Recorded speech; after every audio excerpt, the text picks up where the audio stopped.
Canadian women, what we're seeing is many prominent Canadian women have emerged as major, what I call propagandists for this war on terror. And they have produced propaganda in the name of feminism.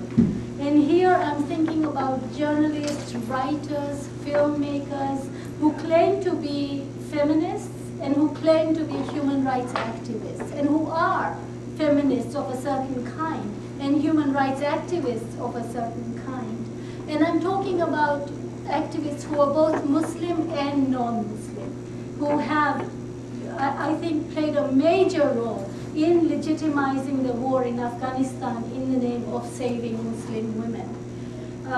So my work right now, I am looking at the texts which have been produced by these women.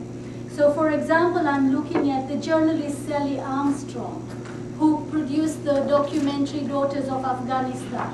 So I'm looking at what that documentary actually does, what kind of knowledge it produces about Afghanistan and the plight of Afghan women.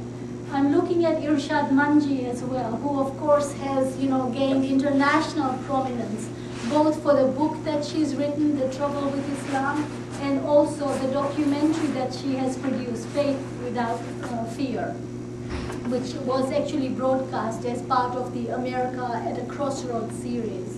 I'm also looking at the work of journalist Nelofer Pazira, for example, and her participation in the film Kandahar, and also the CBC documentary Return to Kandahar. So what I'm arguing is that if they, by presenting themselves as feminists and human rights activists and as women, they are seen as closer to the truth of women's lives.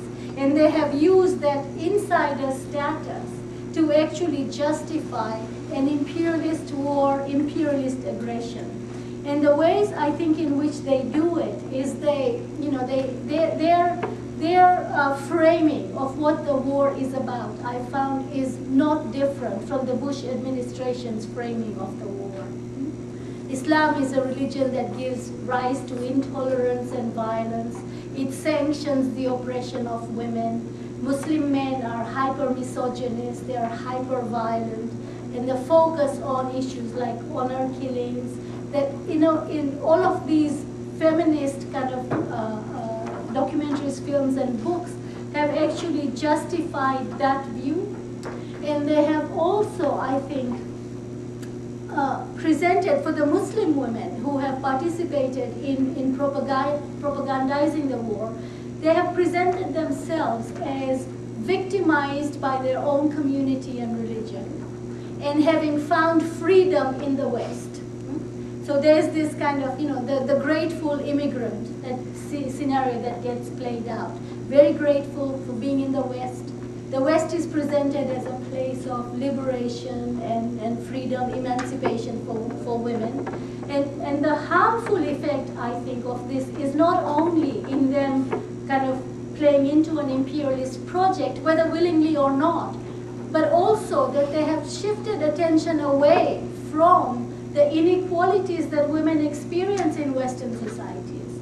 By presenting ideologically the West as, much more progressive on gender issues, they've actually shifted attention away from the inequalities that women live with in Canada, in the US, which have actually grown much more deeper in the last 10, 15 years. Women's movements have been, not in the women's movement, but women's rights have taken a serious blow with the shift to the right that we've seen in Canada and in the US since the 1990s.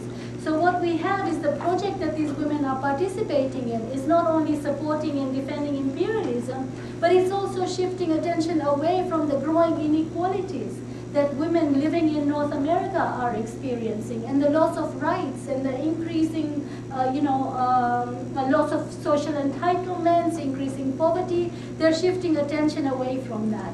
And I feel that one of the kind of long-lasting effects will be to highlight Islam and Muslim communities as highly patriarchal and take all attention away from secular forms of patriarchal relations. So I think that this not only increases racism in society by constructing Islam and Muslim communities in this particular kind of way, but it also will affect non-Muslim women because it shields patriarchal forms, secular forms of patriarchal relations from scrutiny, and it actually, gives elevates them to a position that makes it very hard to challenge non-religious forms of patriarchal relations. So this, I think, is going to be a kind of major consequence for all of us who will have to live with this.